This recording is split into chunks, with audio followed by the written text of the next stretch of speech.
दोस्तों, कैसे हैं आप सभी। आशा करता हूं बहुत ही अच्छे होंगे। इस वीडियो में हम आपके लिए लेकर आए टॉप जी के जीएस के प्रश्न। अगर आप किसी भी एग्जाम की तैयारी कर रहे हैं तो यह वीडियो आपके लिए बहुत ही महत्वपूर्ण होगी। और अगर आने वाले टाइम में आपका एग्जाम है तो वीडियो देखिएगा, प्लीज आपको समझ में आ जाएगा कि हमारा कंटेंट कैसा है। हाँ, और वीडियो पसंद है तो प्लीज वीडियो को एक लाइक और शेयर और कमेंट करके बताइए कि वीडियो कैसा लगा। चलिए देखते हैं पहला क्वेश्चन क्या पूछा है आपसे। पहला क्वेश्चन पूछा, भारतीय अंतरिक्ष कार्यक्रम के जनक कौन कहे जाते हैं। भारतीय अंतरिक्ष कार्यक्रम के जनक कौन कहे जाते हैं, यह आपसे पूछा है। चलिए लिख दीजिए, लिखने से आपको याद हो जाए तो कमेंट बॉक्स में लिख दीजिए कि भारतीय अंतरिक्ष कार्यक्रम के जनक कौन कहे जाते हैं। तो राइट आंसर जो हो जाएगा वो हो जाएगा ऑप्शन है विक्रम साराभाई। विक्रम साराभाई को भारतीय अंतरिक्ष कार्यक्रम का जनक कहा जाता है। बाकी बात यहां इसरो की, इसरो का फुल फॉर्म जान लीजिए। इसरो का फुल फॉर्म है इंडियन स्पेस रिसर्च ऑर्गेनाइजेशन, भारतीय अंतरिक्ष अनुसंधान संगठन। इसकी जो स्थापना हुई थी वह हुई थी 15 अगस्त 1969 को। मुख्यालय कहां, यह भी पूछ लेता है। तो इसरो का जो मुख्यालय बेंगलुरु कर्नाटक में। वर्तमान अध्यक्ष भी ध्यान रखिए, तो वर्तमान समय में जो इसरो के अध्यक्ष हैं वो बी नारायण साहब है। ये 11वें नंबर के हैं। चलते हैं अगले प्रश्न की ओर, देखते हैं अगला प्रश्न क्या पूछा है आपसे। अगला प्रश्न जो पूछा है वह पूछा है, टेसी थॉमस को किस नाम से जाना जाता है। टेसी थॉमस को किस नाम से जाना जाता है, यह आपसे पूछा है। इंपॉर्टेंट है, चलिए बता दीजिए टेसी थॉमस को किस नाम से जाना जाता है। तो राइट आंसर जो हो जाएगा वो हो जाएगा option B, missile women of India के नाम से जाना जाता है टेसी थॉमस को। टेसी थॉमस भारत की प्रसिद्ध वैज्ञानिक है जिन्हें भारत की पहली महिला मिसाइल प्रोजेक्ट डायरेक्टर होने का गौरव प्राप्त है। वह भारत की अग्नि मिसाइल श्रृंखला में विशेषता अग्नि 4 और अग्नि 5 की परियोजना निदेशक रही हैं। उनके उल्लेखनीय योगदान के कारण उन्हें जो है मिसाइल वुमेन ऑफ इंडिया कहा जाता है। चलते हैं अगले प्रश्न की ओर, देखते हैं अगला प्रश्न क्या पूछा है आपसे। अगला प्रश्न पूछा है, नाबार्ड की स्थापना किस वर्ष हुई थी। आपसे पूछा है कि नाबार्ड की स्थापना किस वर्ष हुई थी, यह आपसे पूछा है। चलिए बता दीजिए नाबार्ड की स्थापना। तो नाबार्ड की जो स्थापना हुई थी वह 1982 में हुई थी। कब हुई थी नाबार्ड की स्थापना, तो 1982 में हुई थी। राइट आंसर हो जाएगा ऑप्शन बी। नाबार्ड जिसका पूर्ण रूप है national bank for agriculture and rural development. Full form भी एग्जाम में पूछ लेता है, कोई एक शब्द हटा देगा उसी में आपको कंफ्यूज कर देगा। तो फुल फॉर्म ध्यान रखिएगा, national bank of agriculture and rural development, जिसको बोलते हैं राष्ट्रीय कृषि और ग्रामीण विकास बैंक। इसकी स्थापना 12 जुलाई 1982 को हुई थी। नाबार्ड की स्थापना जो है शिवरामन समिति की सिफारिश के आधार पर हुई थी। यह भी ध्यान रखिएगा किसकी समिति की सिफारिश पर, यह भी एग्जाम में क्वेश्चन पूछ लेता है अगर आपको घुमाना होगा। तो यह शिवरामन समिति की सिफारिश पर नाबार्ड की स्थापना की गई थी। यह संस्था भारत में कृषि और ग्रामीण क्षेत्रों के विकास के लिए वित्तीय सहायता प्रदान करती है। इसका जो मुख्यालय है वो मुंबई में है। और वर्तमान समय के प्रमुख अधिकारी कौन है, इसके अध्यक्ष कौन है, या तो बहुत ज्यादा इंपॉर्टेंट हो जाता है। तो नाबार्ड के वर्तमान समय में जो अध्यक्ष है वह साजी के भी हैं। कौन है वर्तमान समय में अध्यक्ष, तो ये है साजी के भी। साजी के भी इसके वर्तमान समय में अध्यक्ष है नाबार्ड के। अब चलते हैं अगले प्रश्न की ओर, देखते हैं अगला प्रश्न क्या पूछा है आपसे। अगला प्रश्न पूछा, भारत में पंचवर्षीय योजना का विचार किस देश से प्रेरित था। भारत में पंचवर्षीय योजना का विचार किस देश से प्रेरित था, यह आपसे पूछा है। चलिए बता दीजिए, राइट आंसर कमेंट बॉक्स में लिख दीजिए। तो राइट आंसर हो जाएगा ऑप्शन सी, रूस से, जिसे पहले सोवियत संघ बोलते थे। भारत में पंचवर्षीय योजना का 5 ईयर प्लान का विचार सोवियत संघ से प्रेरित था। सोवियत संघ ने सबसे पहले 1928 में पंचवर्षीय योजनाओं की शुरुआत की थी। भारत ने स्वतंत्रता के बाद आर्थिक नियोजन के लिए इसी मॉडल को अपनाया। भारत की प्रथम पंचवर्षीय योजना की शुरुआत जो हुई 1951 में हुई। यह योजना में प्राथमिकता कृषि और सिंचाई को दी गई। योजना आयोग की स्थापना जो हुआ था वह 1950 में पंडित नेहरू की अध्यक्षता में की गई थी। अब योजना आयोग को नीति आयोग के रूप में 2015 में बदल दिया गया। चलते हैं अगले प्रश्न की ओर, देखते हैं अगला प्रश्न क्या पूछा है आपसे। अगला प्रश्न पूछा, सुप्रीम कोर्ट के पहले भारतीय मुख्य न्यायाधीश कौन थे। सुप्रीम कोर्ट के पहले भारतीय मुख्य न्यायाधीश कौन थे, यह आपसे पूछा है। चलिए बता दीजिए। तो राइट आंसर जो हो जाएगा वो हो जाएगा ऑप्शन बी, एच.जे. कानिया। एच.जे. कानिया जिसका पूरा नाम है हीरालाल कानिया, ये सुप्रीम कोर्ट के पहले मुख्य न्यायाधीश रहे हैं। एच.जे. कानिया स्वतंत्र भारत के पहले मुख्य न्यायाधीश थे। इन्होंने 26 जनवरी 1950 को इस पद की शपथ ली जब भारत में संविधान लागू हुआ, सुप्रीम कोर्ट की स्थापना हुई। इनका पूरा नाम था हरिलाल जे कानिया। कार्यकाल इनका जो है 26 जनवरी 1950 से 6 नवंबर 1951 के बीच में था। इनकी मृत्यु जो हो गई थी कार्यकाल के दौरान हो गई थी। चलते हैं अगले प्रश्न की ओर, देखते हैं अगला प्रश्न क्या पूछा है आपसे। अगला प्रश्न पूछा, सबसे छोटा महाद्वीप कौन सा है। सबसे छोटा महाद्वीप कौन सा है, यह आपसे पूछा है। चलिए बता दीजिए। तो सबसे छोटा महाद्वीप जो है वह ऑस्ट्रेलिया महाद्वीप है। ऑस्ट्रेलिया महाद्वीप जो है वह 7 महाद्वीपों में सबसे छोटा है। ऑस्ट्रेलिया भौगोलिक दृष्टि से दुनिया का सबसे छोटा महाद्वीप है। इसका क्षेत्रफल लगभग 76 लाख वर्ग किलोमीटर है। यह अकेला महाद्वीप है जो पूरी तरह एक ही देश ऑस्ट्रेलिया पर आधारित है। अगर महाद्वीपों की बात करें आकार के हिसाब से बड़े से छोटे, तो सबसे बड़ा महाद्वीप जो है वह आपका एशिया हो जाता है। उसके बाद अफ्रीका है, फिर उत्तर अमेरिका है। उत्तर अमेरिका जो है वो तीसरे नंबर पे, फिर दक्षिण अमेरिका है, फिर अंटार्कटिका है, फिर यूरोप है, फिर ऑस्ट्रेलिया है, जो कि महाद्वीपों में सबसे छोटा है। अब चलते हैं अगले प्रश्न की ओर, देखते हैं अगला प्रश्न क्या पूछा है आपसे। अगला प्रश्न पूछा है, योजना आयोग को किस वर्ष समाप्त किया गया था? योजना आयोग को किस वर्ष समाप्त किया गया था, ये आपसे पूछा, अभी हम लोग पढ़े हैं। चलिए राइट आंसर अब आपको आना चाहिए, बता दीजिए इसका राइट आंसर कि योजना आयोग को किस वर्ष समाप्त किया गया था, बता दीजिए, लिख दीजिए कमेंट बॉक्स में, लिखने से याद हो जाएगा। तो राइट आंसर हो जाएगा ऑप्शन सी 2015। 2015 इसका राइट आंसर हो जाएगा। योजना आयोग जिसकी स्थापना 1950 में हुई थी, को 1 जनवरी 2015 को समाप्त कर नीति आयोग का गठन किया गया। उद्देश्य क्या है इसका? तो सुझाव और सहकारी संघवाद को बढ़ावा देना। तो योजना आयोग की बात करें तो योजना आयोग की स्थापना 15 मार्च 1950 को हुआ था। स्थापना किसके द्वारा हुई थी? तो भारत सरकार के कैबिनेट प्रस्ताव द्वारा, संविधान में उल्लिखित नहीं है। लेकिन योजना आयोग के पहले जो अध्यक्ष थे वो पंडित जवाहरलाल नेहरू थे। योजना आयोग के पहले उपाध्यक्ष थे वो गुलजारी लाल नंदा थे। ये पॉइंट याद रखिएगा। नीति आयोग की बात करें तो नीति आयोग की जो स्थापना हुई थी हुई है वह 1 जनवरी 2015 को हुई है। इसका जो फुल फॉर्म है और national institute for transforming India है। और वर्तमान समय में इसके जो अध्यक्ष होते हैं वह प्रधानमंत्री होते हैं। नीति आयोग के जो पहले उपाध्यक्ष थे वो अरविंद पनगड़िया साहब थे, ये भी ध्यान रखिएगा। इसका मुख्यालय जो है नई दिल्ली में है। चलते हैं अगले प्रश्न की ओर, देखते हैं अगला प्रश्न क्या पूछा है आपसे। अगला प्रश्न पूछा, संगीत के क्षेत्र में भारत रत्न प्राप्त करने वाले पहले व्यक्ति कौन थे? संगीत के क्षेत्र में भारत रत्न प्राप्त करने वाले पहले व्यक्ति कौन थे, यह आपसे पूछा है। चलिए बता दीजिए तो राइट आंसर क्या होगा? तो राइट आंसर हो जाएगा MS सुब्बुलक्ष्मी। राइट आंसर हो जाएगा ऑप्शन बी, MS सुब्बुलक्ष्मी जो है संगीत के क्षेत्र में भारत रत्न प्राप्त करने वाली पहले व्यक्ति हैं।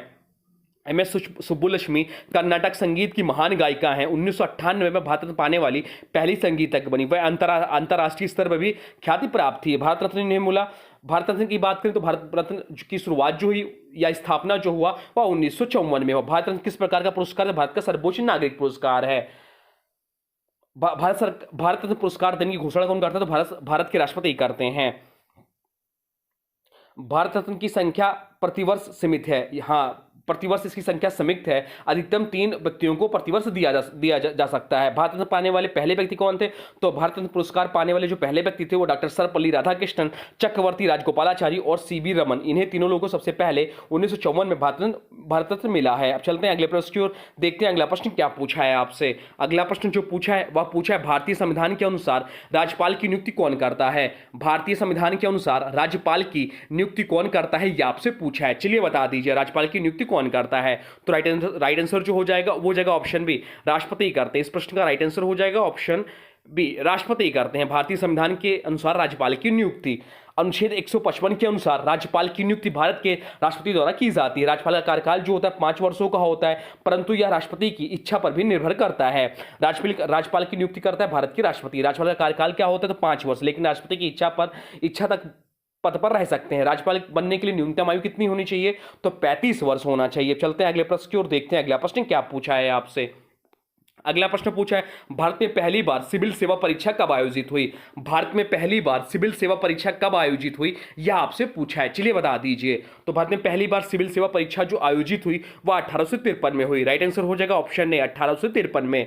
1853 में भारत में भारतीय सिविल सेवा की परीक्षा की शुरुआत हुई। प्रारंभ में परीक्षा लंदन में होती थी, बाद में भारत में आयोजित की जाने लगी। चलते हैं अगले प्रश्न की ओर, देखते हैं अगला प्रश्न क्या पूछा है आपसे। अगला प्रश्न जो पूछा है वह पूछा है, दादा साहब फाल्के पुरस्कार किस क्षेत्र में दिया जाता है? दादा साहब फाल्के पुरस्कार किस क्षेत्र में दिया जाता है, यह आपसे पूछा है। चलिए बता दीजिए।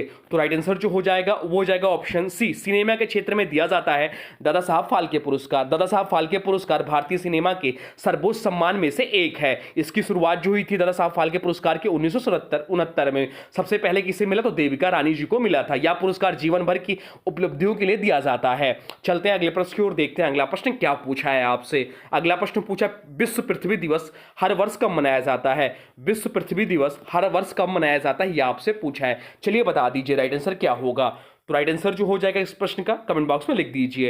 राइट आंसर हो जाएगा ऑप्शन है 22 अप्रैल। 22 अप्रैल इस प्रश्न का राइट आंसर हो जाएगा। 22 अप्रैल को हर वर्ष पृथ्वी की रक्षा, पर्यावरण जागरूकता और प्राकृतिक संसाधनों के संरक्षण के लिए विश्व पृथ्वी दिवस मनाया जाता है। इसकी शुरुआत 1970 में हुई। अब चलिए एक बार रिवीजन कर लेते हैं अप्रैल माह को, क्योंकि यहाँ अप्रैल माह की बात हुई है। तो 2 अप्रैल को कौन सा दिवस होता है? 2 अप्रैल को विश्व 8वीं जागरूकता दिवस होता है। 5 अप्रैल को राष्ट्रीय समुद्री दिवस होता है, भारतीय नौवाहन की शुरुआत का प्रतीक है। 7 अप्रैल को विश्व स्वास्थ्य दिवस मनाया जाता है। 7 7 अप्रैल को इंपॉर्टेंट है। या 10 अप्रैल को होम्योपैथी दिवस मनाया जाता है, डॉक्टर हनीमैन की जयंती पर ही मनाया जाता है। 14 अप्रैल को यह भी इंपॉर्टेंट है, अंबेडकर जयंती के रूप में मनाया जाता है। भारत में इसे समानता दिवस के रूप में मनाते हैं। 18 अप्रैल को विश्व धरोहर दिवस और सांस्कृतिक विरासत के संरक्षण के लिए दिवस मनाया जाता है। 22 अप्रैल को अभी हम लोग पढ़े हैं पृथ्वी दिवस पर्यावरण संरक्षण को समर्पित है। 24 अप्रैल को राष्ट्रीय पंचायती राज दिवस और त्रिस्तरीय पंचायती राज की शुरुआत हुई इसी दिन से, इसलिए 24 अप्रैल को राष्ट्रीय पंचायती राज दिवस के रूप में मनाते हैं। 25 अप्रैल को विश्व मलेरिया दिवस मलेरिया उन्मूलन प्रयासों के लिए मनाया जाता है। बाकी 29 अप्रैल को अंतर्राष्ट्रीय नृत्य दिवस नृत्य कला के प्रति सम्मान के लिए यह त्योहार मनाया जाता है, दिवस मनाया जाता है। चलते हैं अगले प्रश्न की ओर, देखते हैं अगला प्रश्न क्या पूछा है आपसे। अगला प्रश्न पूछा है वर्नाकुलर प्रेस एक्ट किसके द्वारा लागू किया गया था। वर्नाकुलर प्रेस एक्ट किसके द्वारा लागू किया गया था, यह आपसे पूछा है, चलिए बता दीजिए। तो राइट आंसर जो हो जाएगा वो हो जाएगा ऑप्शन सी, लाडली टंडन के द्वारा। वर्नाकुलर प्रेस एक्ट 1878 में, कब, 1878 में लॉर्ड लिटन द्वारा लागू किया गया था। इसका उद्देश्य था भारतीय भाषाओं के समाचार पत्रों की ब्रिटिश विरोधी सामग्री को दबाना। इसका तीव्र विरोध हुआ और अंततः 1882 में लॉर्ड रिपन ने इसे रद्द कर दिया। चलते हैं अगले प्रश्न की ओर, देखते हैं अगला प्रश्न क्या पूछा है आपसे। अगला प्रश्न पूछा आईसीएमआर का मुख्यालय कहां स्थित है। आईसीएमआर का मुख्यालय कहां स्थित है यह आपसे पूछा, चलिए बता दीजिए। तो पहले इसका फुल फॉर्म जान लीजिए। आईसीएमआर का जो फुल फॉर्म होता है वो होता है Indian council of medical research, Bharat की प्रमुख चिकित्सा अनुसंधान संस्था। इसका मुख्यालय नई दिल्ली में, तो आपसे पूछा है इसका मुख्यालय कहां है, तो नई दिल्ली में हो जाएगा, या स्वास्थ्य मंत्रालय के अधीन कार्य करती है। चलते हैं अगले प्रश्न की ओर, देखते हैं अगला प्रश्न क्या पूछा है आपसे। अगला प्रश्न पूछा भारत का सबसे कम घनत्व वाला राज्य कौन सा है। भारत का सबसे कम घनत्व वाला राज्य कौन सा है यह आपसे पूछा है, चलिए बता दीजिए कि भारत का सबसे कम घनत्व वाला राज्य कौन सा है। तो राइट आंसर जो हो जाएगा इस प्रश्न का वो हो जाएगा ऑप्शन बी, अरुणाचल प्रदेश। चलिए डिटेल में पढ़ लेते हैं, जनगणना को एग्जाम में पूछता है। पहले इस प्रश्न का राइट आंसर हो जाएगा अरुणाचल प्रदेश। इसका जो घनत्व है वो 17 व्यक्ति प्रति वर्ग किलोमीटर है। भारत में सबसे अधिक जनसंख्या घनत्व जो है बिहार का है, जहां पे जो प्रति व्यक्ति है वह 1106 प्रति व्यक्ति वर्ग किलोमीटर है। जनगणना से संबंधित महत्वपूर्ण जान लीजिए। तो भारत में पहली बार जनगणना कब हुई थी, तो भारत में पहली बार जनगणना जो हुई थी 1872 में लॉर्ड मेयो के काल में हुई थी। भारत में पहली नियमित जनगणना कब कराई गई, तो भारत में पहली नियमित जनगणना जो कराई गई 1881 में लॉर्ड रिपन के शासन में कराई गई। जनगणना भारत में कितने वर्षों में एक बार होता है, तो जनगणना जो है भारत में 10 वर्षों में एक बार होता है। जनगणना का कार्य कौन कराता है, तो जनगणना का जो कार्य कराता है भारत सरकार के गृह मंत्रालय के अधीन registrar general and census and commissioner of India कराते हैं। जनगणना 2011 भारत की कौन सी जनगणना थी, तो जनगणना 2011 जो भारत की 15वीं जनगणना थी। यह सब पॉइंट ध्यान रखिएगा। चलते हैं अगले प्रश्न की ओर, देखते हैं अगला प्रश्न क्या पूछा है आपसे। अगला प्रश्न जो पूछा है वह पूछा है कर्क रेखा टॉपिक ऑफ कैंसर जो है भारत किस राज्य से होकर नहीं गुजरती है, यह आपसे पूछा है। कर्क रेखा जो है भारत किस राज्य से होकर नहीं गुजरती है, यह आपसे पूछा है, चलिए बता दीजिए कि भारत किस राज्य से होकर जो है कर्क रेखा नहीं गुजरती। तो गुजरात, झारखंड, त्रिपुरा, इन तीनों राज्यों से कर्क रेखा गुजरती, परंतु उत्तर प्रदेश से नहीं गुजरती। तो इस प्रश्न के हिसाब से इस प्रश्न का राइट आंसर हो जाएगा ऑप्शन डी, उत्तर प्रदेश से कर्क रेखा जो है नहीं गुजरती। कर्क रेखा टॉपिक ऑफ कैंसर भारत को लगभग 20 से काटती है और 8 राज्यों से होकर गुजरती है। ये राज्य कौन कौन से हैं, तो ये राज्य गुजरात, राजस्थान, मध्य प्रदेश, छत्तीसगढ़, झारखंड, पश्चिम बंगाल, त्रिपुरा, मिजोरम, ये 8 राज्य हैं जो कि कर्क रेखा इन्हें काटती है बीचों बीच से। अब चलते हैं अगले प्रश्न की ओर, देखते हैं अगला प्रश्न क्या पूछा है आपसे। अगला प्रश्न पूछा है एवरेस्ट को तिब्बत में किस नाम से जाना जाता है। एवरेस्ट को तिब्बत में किस नाम से जाना जाता है, यह आपसे पूछा है, चलिए बता दीजिए। तो एवरेस्ट को तिब्बत में जिस नाम से जाना जाता है वो चोमोलुंगमा के नाम से जाना जाता है। राइट आंसर हो जाएगा ऑप्शन बी, चोमोलुंगमा के नाम से जानते हैं एवरेस्ट को तिब्बत में। नेपाल में इसका क्या नाम है, तो नेपाल में इसका नाम है सागरमाथा। इसकी ऊंचाई कितनी है, तो इसकी ऊंचाई जो है 8848.86 मीटर है। पहली बार चढ़ाई किसने की, तो पहली बार चढ़ाई जो की थी 1953 में एडमंड हिलेरी और तेनसिंग नार्वे ने की थी।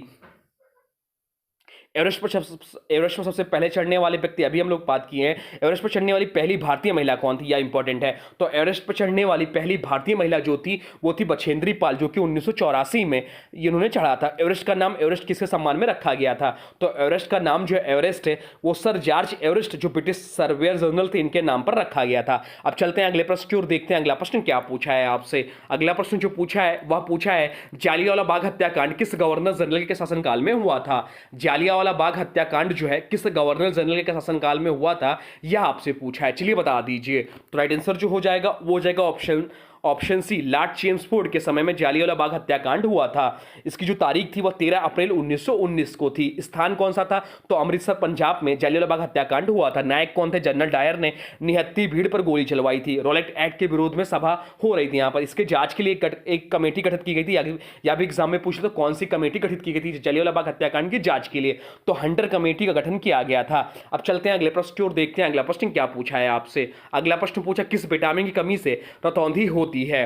किस विटामिन की कमी से रतौंधी होती है यह आपसे पूछा है। चलिए बता दीजिए। तो राइट आंसर हो जाएगा विटामिन ए की कमी से। ऑप्शन सी इस प्रश्न का राइट आंसर हो जाएगा। विटामिन ए जिसका रासायनिक नाम है रेटिनल, आंखों की रेटिना के लिए जरूरी होता है। मुख्य स्रोत क्या है? तो गाजर, दूध, मक्खन, हरी पत्तेदार सब्जियां। इसकी कमी से आंखों में सूखापन, रतौंधी और अंधापन हो सकता है। चलिए कुछ विटामिन और उसके रासायनिक नाम जान लें। तो विटामिन ए का रासायनिक नाम रेटिनॉल होता है। विटामिन बी का जो रासायनिक नाम होता है B1 का वह थाइमीन होता है। एक और जान लीजिए, विटामिन B7 का रासायनिक नाम है बायोटीन होता है। विटामिन B9 का जो रासायनिक नाम होता है फॉलिक अम्ल होता है। एक विटामिन सी का रासायनिक नाम पूछता है, तो विटामिन सी का जो रासायनिक नाम है वो एस्कॉर्बिक अम्ल होता है। विटामिन डी का रासायनिक नाम कैल्सीफेरॉल होता है। विटामिन ई का रासायनिक नाम टोकोफेरॉल होता है। ये सब पॉइंट ध्यान रखिएगा। अब चलते हैं अगले प्रश्न की ओर, देखते हैं अगला प्रश्न क्या पूछा है आपसे।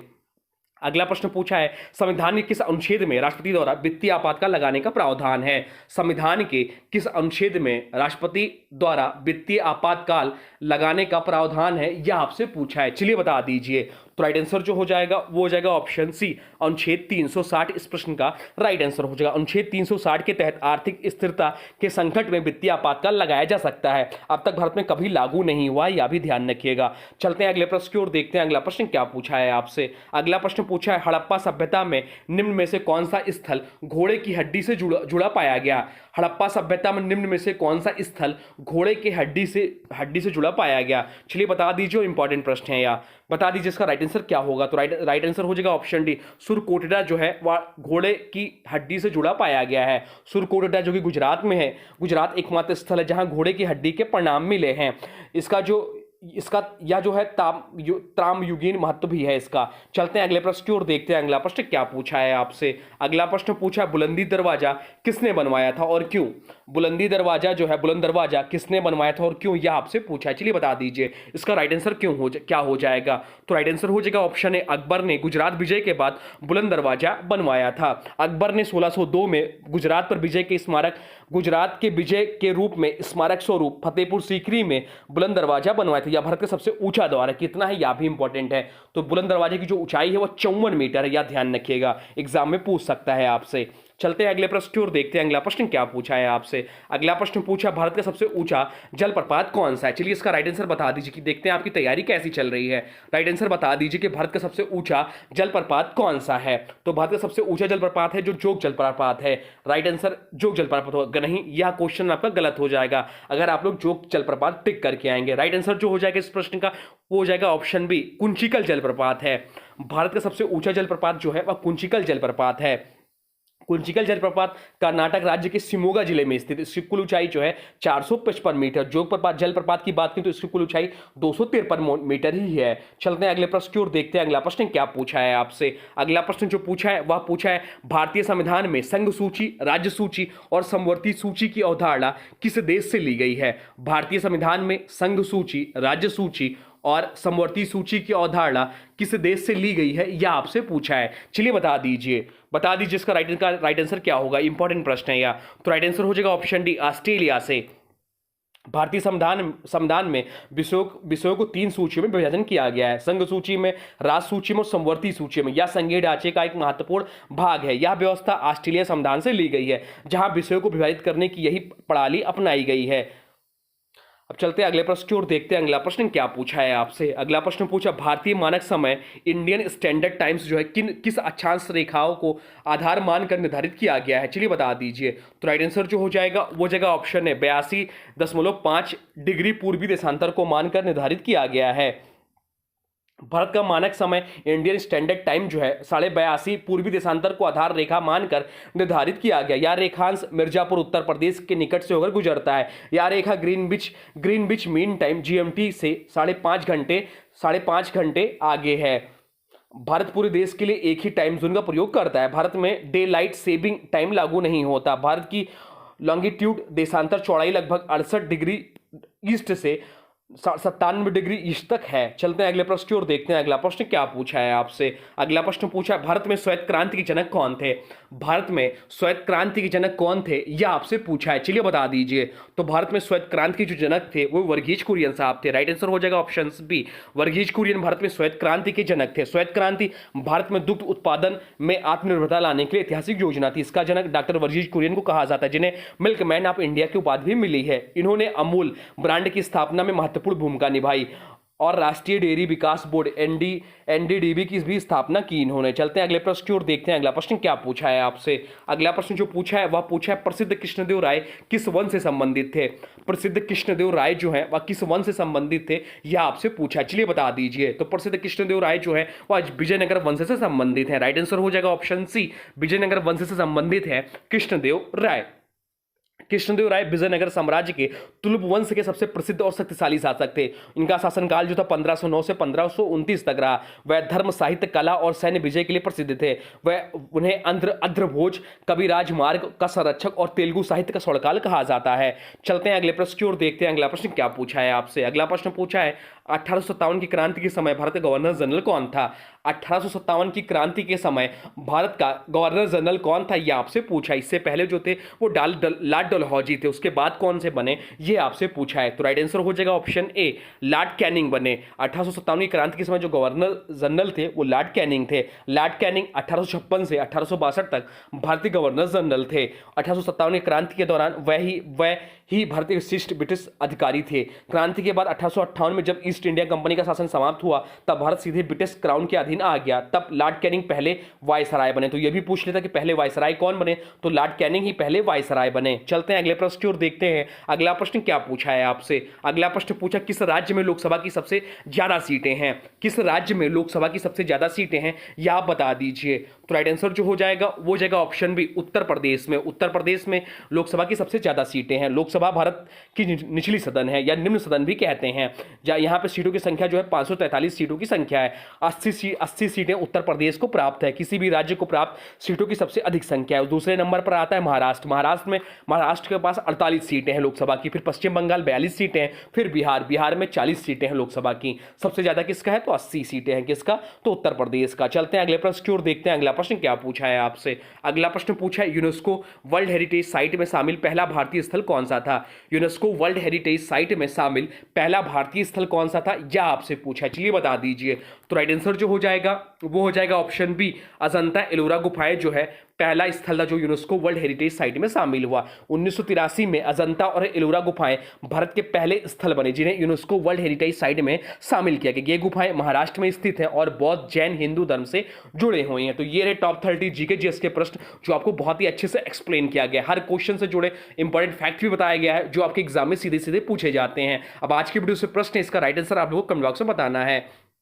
आज के वीडियो से प्रश्न है, जालियांवाला बाग हत्याकांड किस गवर्नर जनरल के शासनकाल में हुआ था? जालियांवाला बाग हत्याकांड किस गवर्नर जनरल के शासनकाल में हुआ था? इसका जो भी राइट आंसर होगा कमेंट बॉक्स में जरूर बताएगा। साथ साथ जालियांवाला बाग हत्याकांड के से संबंधित जो भी कुछ जानते हैं वह भी लिख दीजिएगा। लिखने से आपको याद हो जाएगा। बार बार क्यों कहते हैं कि लिखने से आपको याद हो जाएगा? क्योंकि लिखना एक महत्वपूर्ण क्रिया है कि जीके जीएस को तैयार करने की जो सबसे शानदार और बेहतरीन तरीका है वो आपको लिख कर कोई चीज याद करना है। जो आपको नहीं आता वो लिख लीजिए और एक दो बार रिवीजन करिए, इससे आपको वह तैयार हो जाएगा। और हाँ देखिए, अभी तक आपने वीडियो को लाइक नहीं किया है तो प्लीज वीडियो को लाइक कर दीजिए, वीडियो को किसी स्टडी ग्रुप में शेयर कर दीजिए, चैनल पे नए चैनल को सब्सक्राइब भी कर लीजिए। तो चलिए मिलते हैं नए वीडियो में, तब तक के लिए thanks for watching railway exam target. For more update please subscribe railway exam target channel को। जय